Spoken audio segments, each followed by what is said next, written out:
La Revolución cubana, encabezada por Fidel Castro, es la gran mentira de la historia de Cuba, ya que con la excusa de derrocar a la dictadura de Fulgencio Batista, la guerrilla tomó el poder en 1959 y se ha perpetuado en el gobierno hasta nuestros días, siendo un negocio redondo para la familia Castro y sus allegados, que se han aprovechado de la revolución para oprimir al pueblo durante más de 60 años.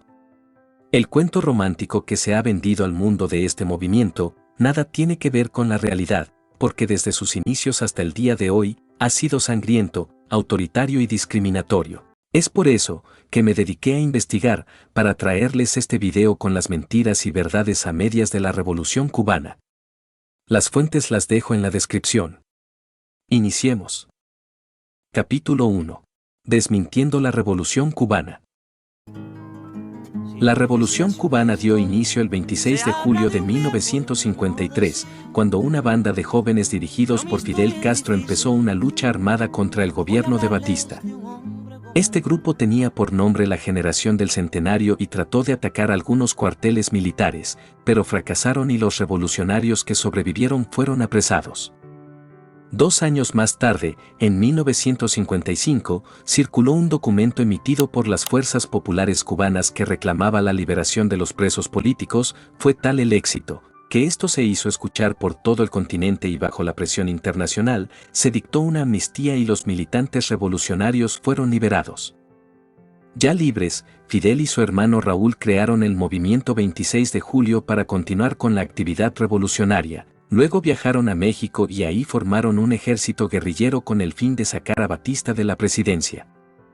Fue en este país que Castro conoce a Ernesto Guevara, cuando Raúl se lo presentó, y 2 semanas después, Fidel le ofrece unirse al movimiento como médico. Al poco tiempo, el Che ya estaba entrenando con el resto del grupo de revolucionarios que pretendía desembarcar en la isla. El 25 de noviembre de 1956, la guerrilla revolucionaria con alrededor de 90 hombres desembarcó en la costa cubana en el yate Granma, pero fueron sorprendidos por el ejército de Batista que los estaban esperando. Hubo fuego cruzado en donde murieron muchos rebeldes y quienes sobrevivieron se internaron en las montañas de Sierra Maestra, en donde se reagruparon para continuar con la lucha. El movimiento revolucionario comenzó a reclutar cada vez a más jóvenes para la causa, bajo el mando de Fidel Castro, Che Guevara, Camilo Cienfuegos y Juan Almeida. El siguiente paso fue contactar a la prensa extranjera con la finalidad de difundir su lucha y buscar apoyo internacional que metiera presión al gobierno de Batista.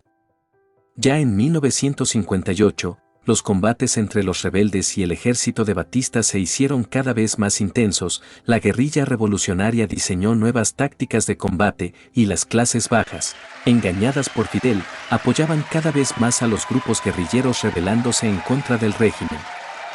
Lo que no te cuentan los comunistas es que Castro y sus desaliñados soldados no podían ganar a un ejército bien preparado. Lo que pasó es que Batista fue traicionado por su gente. Un ejemplo es que el jefe de la segunda base militar más importante, que se encontraba en Santiago de Cuba, ordenó rendirse a sus 5.000 hombres frente a casi 300 guerrilleros. Todo esto a cambio de que lo nombraran jefe del próximo ejército revolucionario.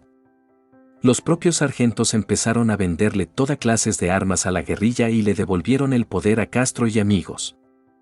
Por otro lado, el gobierno, ya muy golpeado por años de lucha, ya no podía garantizar los intereses de los empresarios gringos en Cuba, así que finalmente Estados Unidos le retiró todo su apoyo, y claro, Batista, consciente de esta realidad, escapó con su familia el 31 de diciembre de 1958, dejando a Cuba en la anarquía total.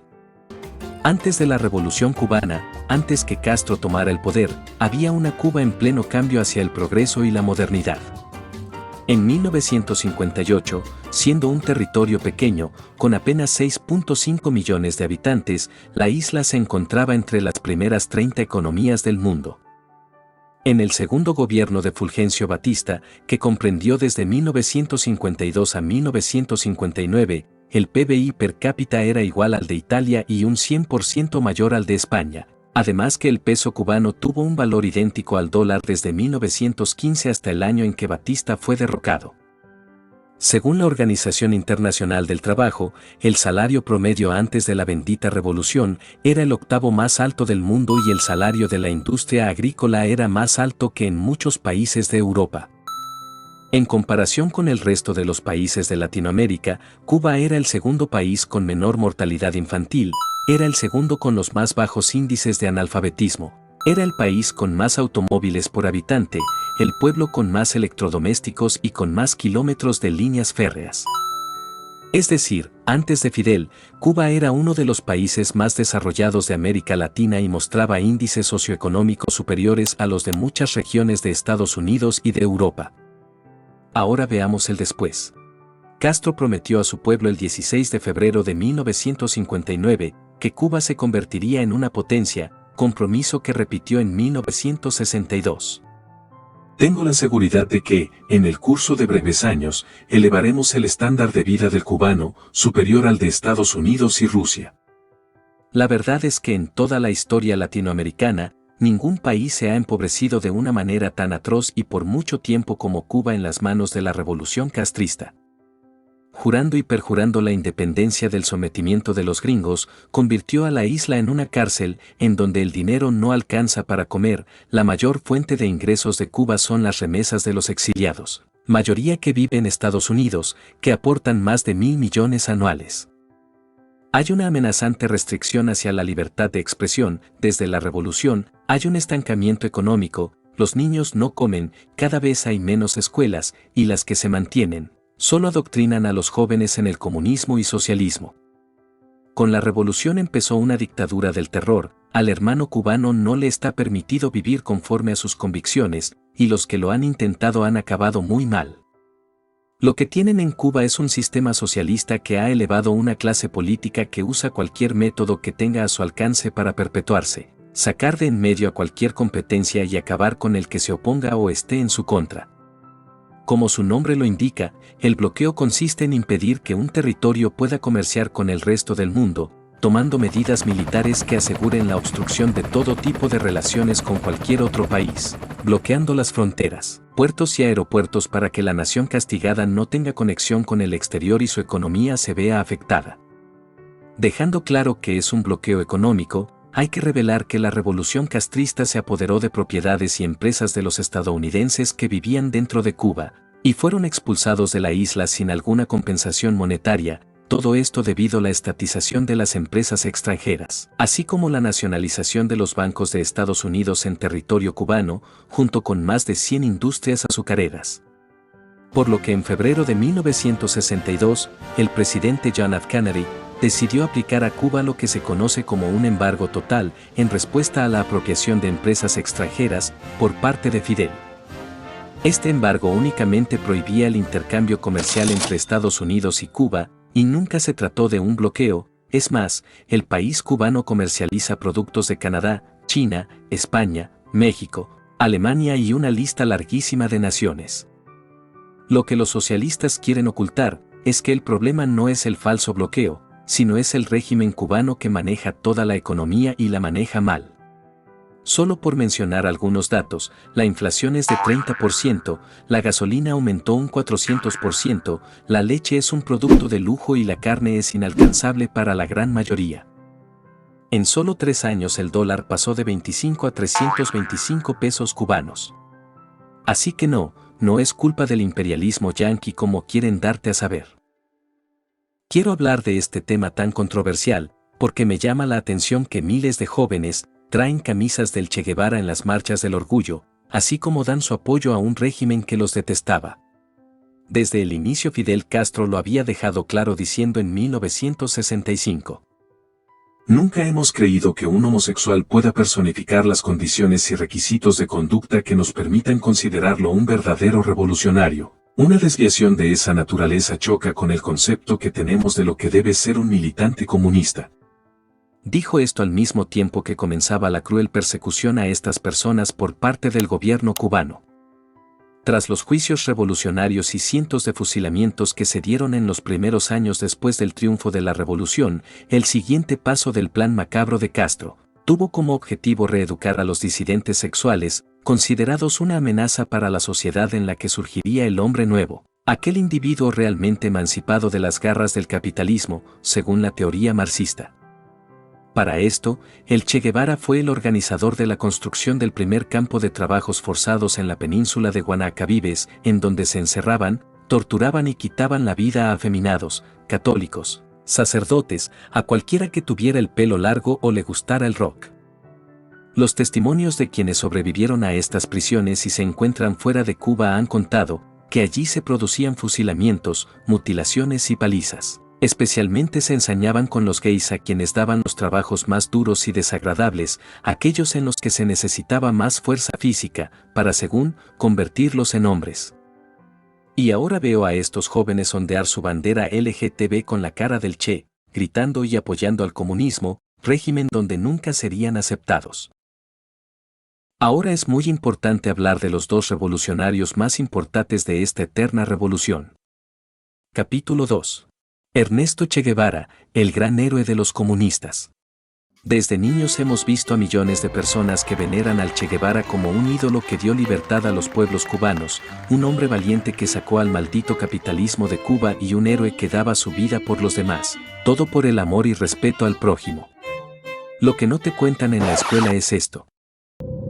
Nosotros tenemos que decir aquí lo que es una verdad conocida y la hemos expresado siempre ante el mundo. Fusilamientos, sí, hemos fusilado, fusilamos y seguiremos fusilando mientras sea necesario. Nuestra lucha es una lucha a muerte. No era más que un asesino a sangre fría. Conozcamos las atrocidades en la Revolución Cubana de Ernesto el Che Guevara. Ernesto Che Guevara nació en una familia acomodada de Argentina, en donde estudió medicina. Su militancia izquierdista le llevó a participar en la oposición contra Juan Domingo Perón, y en 1953 se puso su mochila al hombro y viajó por Perú, Ecuador, Venezuela y Guatemala.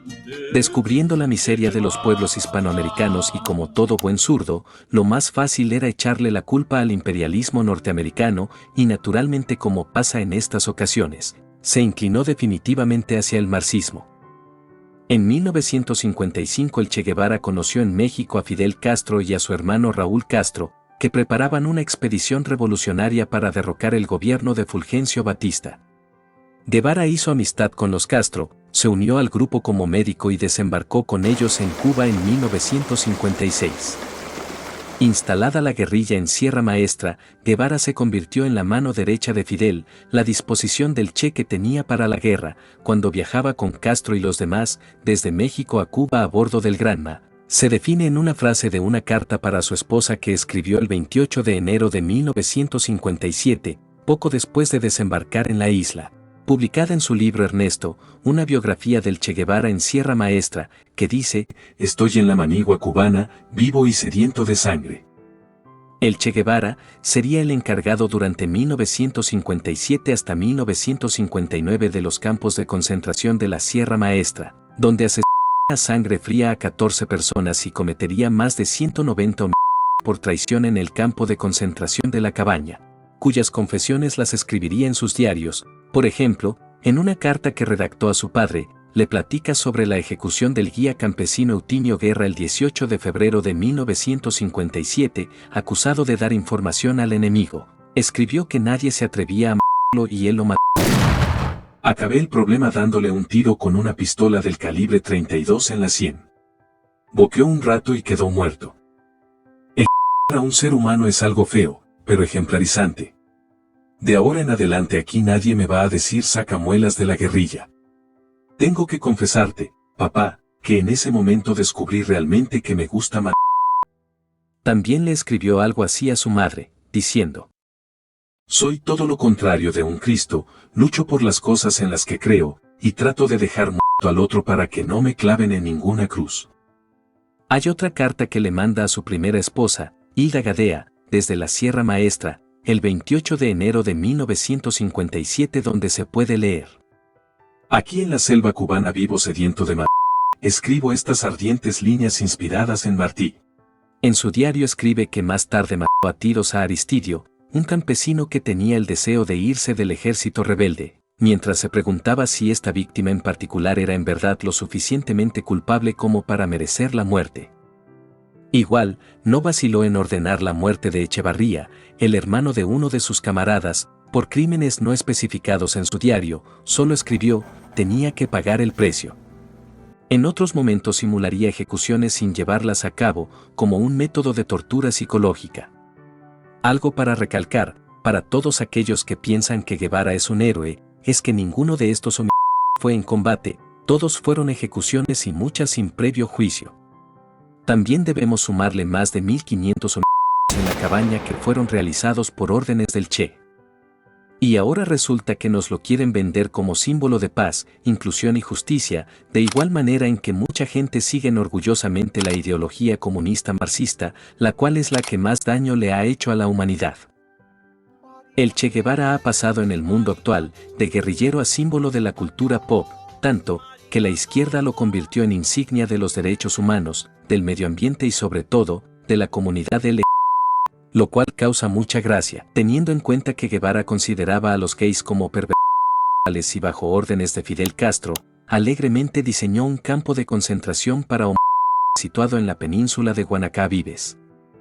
Allí encerraron a homosexuales y miembros de algunas religiones para reeducarlos como hombres, mientras muchos de ellos fueron eliminados en forma violenta. El Che consideraba la homosexualidad contraria a su ideal de hombre nuevo, que era el arquetipo de varón que, en sus palabras, debía alzarse sobre los poderes establecidos y sobre cualquier forma de dominio. Eso le llevó a considerar a los gays y a las lesbianas como unos perversos que debía dejar paso al hombre nuevo, políticamente sano y producto de la Cuba comunista.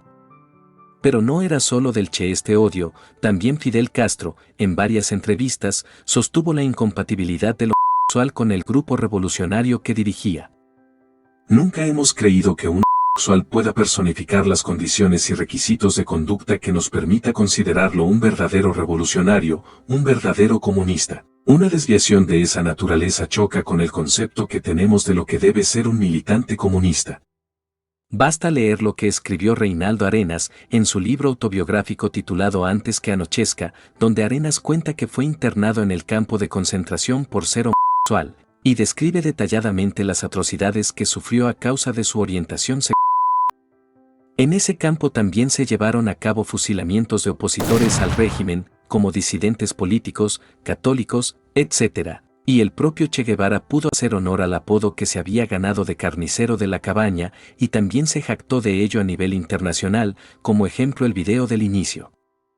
El Che también tenía un negro sentido del humor, ya que en la puerta del campamento destinado a homosexuales de Guanacabibes se colocó la inscripción, el trabajo los hará hombre, misma frase que los alemanes pusieron en la puerta del campo de concentración. Y en verdad al Che Guevara no le gustaban los Otro ejemplo fue cuando Guillermo Cabrera Infante, un escritor y guionista cubano, fue testigo de la escena que montó el Che durante una visita a la Embajada de Cuba en Argel, capital de Argelia, al notar que sobre la mesa del embajador había un libro del poeta homosexual Virgilio Piñera.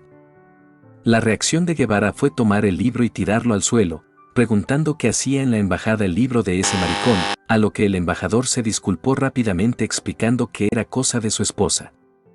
Por todo esto, no se explica que integrantes de marchas en defensa de los derechos de la comunidad rindan homenaje con sus camisas y banderitas del Che y de Fidel. En el otoño de 1966, el Che Guevara llegó a la región boliviana de Santa Cruz, con más hambre de sangre, con un aspecto muy cambiado, para pasar desapercibido, traía la cabeza rapada y sin barba. El Che estaba allí para ayudar a los rebeldes que intentaban echar abajo el gobierno de René Barrientos. Guevara fue el líder de una milicia que inicialmente consiguió algunos éxitos militares, pero que se vio perseguido constantemente por las tropas bolivianas.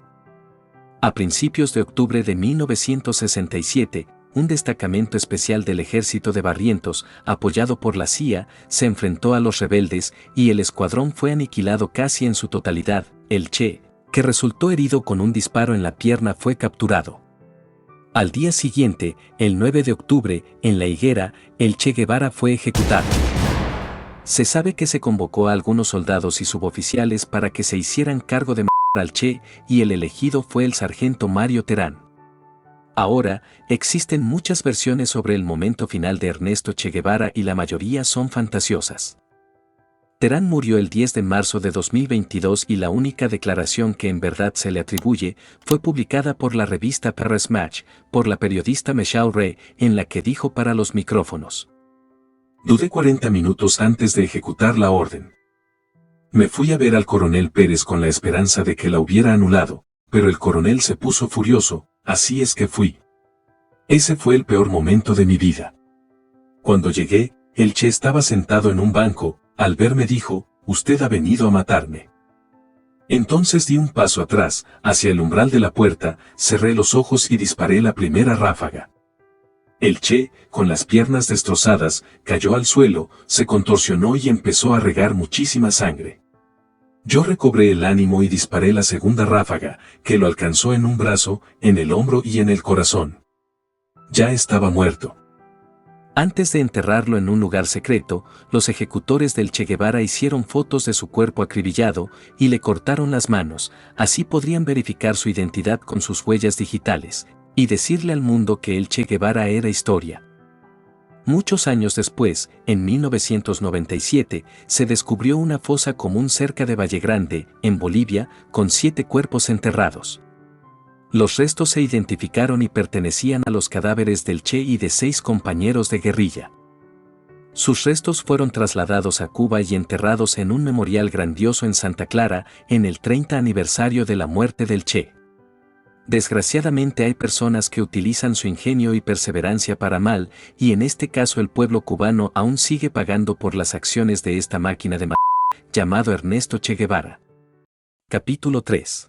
Fidel Castro, el mentiroso compulsivo.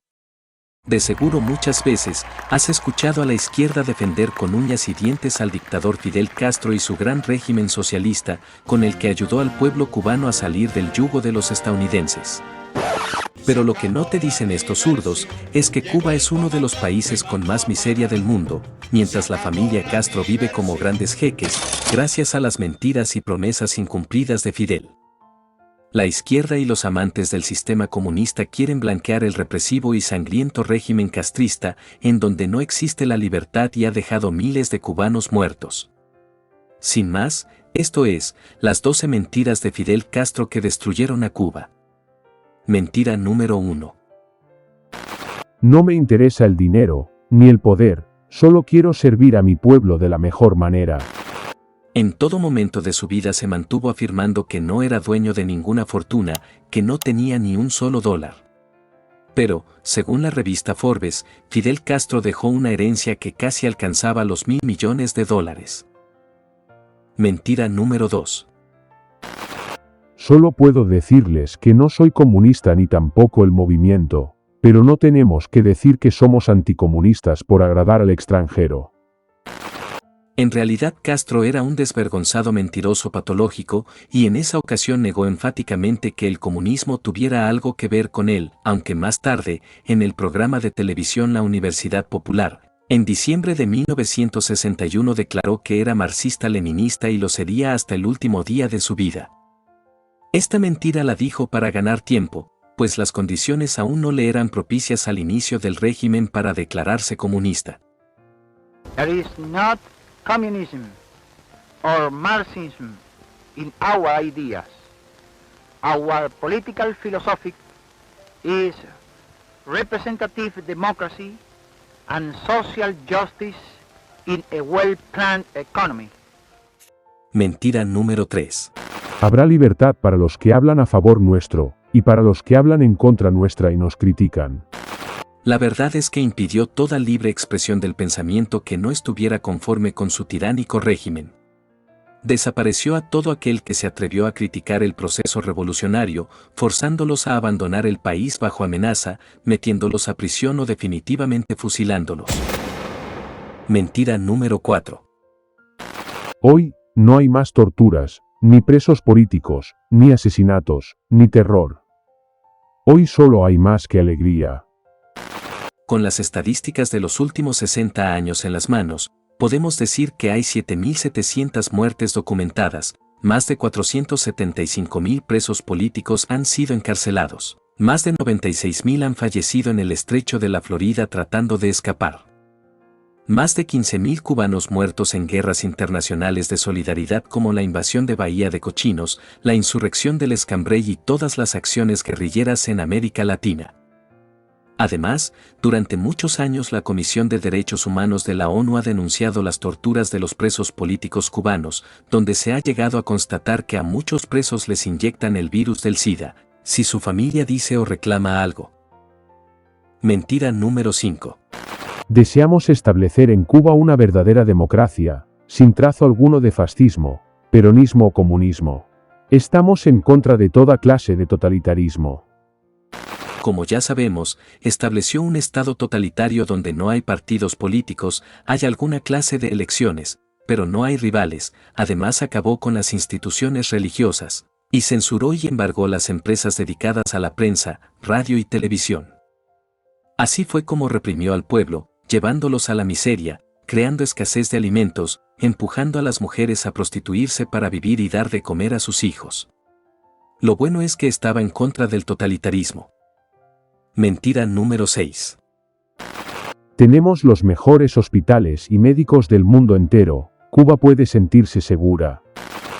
Castro se cansó de asegurar que el sistema de salud cubano, que él había creado, era el mejor del mundo. La verdad es que al día de hoy, los cubanos no tienen ni los medicamentos básicos, carecen de hospitales con buena infraestructura y máquinas especializadas, así como de personal médico capacitado. Pues la mayoría de estos profesionales solo atienden al turismo o son exportados como mercancías al extranjero. Mentira número 7. El que dice libertad de prensa, dice libertad de reunión y derecho a elegir libremente, no solo al presidente, sino los trabajadores a elegir a sus dirigentes. Todos esos derechos, de los que hablaba en ese momento, le fueron arrebatados al pueblo cubano por el absolutismo castrista. El 15 de diciembre de 1959 se inició el proceso de las purgas, persecución y encarcelamiento de más del 50% de los líderes sindicales, la gran mayoría miembros del movimiento 26 de julio, quien habían sido elegidos democráticamente, y así destruyó el movimiento sindical y acabó con los derechos conquistados por los obreros. Mentira número 8. ¿Armas para qué? ¿Para luchar contra quién? El gobierno revolucionario tiene el apoyo de todo el pueblo. Les quitó las armas a todo el pueblo cubano, abolió su derecho a poseer y portar armas, que siempre ha sido una gran protección contra la tiranía, todo esto, con el fin de controlarlos y mantenerse en el poder. Al final lo consiguió y hasta la fecha los cubanos no pueden defenderse del régimen solo con piedras y palos. Mentira número 9. Nosotros hemos dicho que convertiremos a Cuba en el país más próspero de América. Hemos dicho que el pueblo de Cuba alcanzará el nivel de vida más alto que ningún país del mundo. Desgraciadamente no fue así. En 1999 el Programa de Desarrollo de las Naciones Unidas informó que Cuba estaba en el penúltimo lugar de pobreza entre los países de América Latina. Solo un país latinoamericano era más pobre que Cuba, y era Haití. De seguro muchas veces has escuchado a la izquierda defender con uñas y dientes al dictador Fidel Castro y su gran régimen socialista, con el que ayudó al pueblo cubano a salir del yugo de los estadounidenses.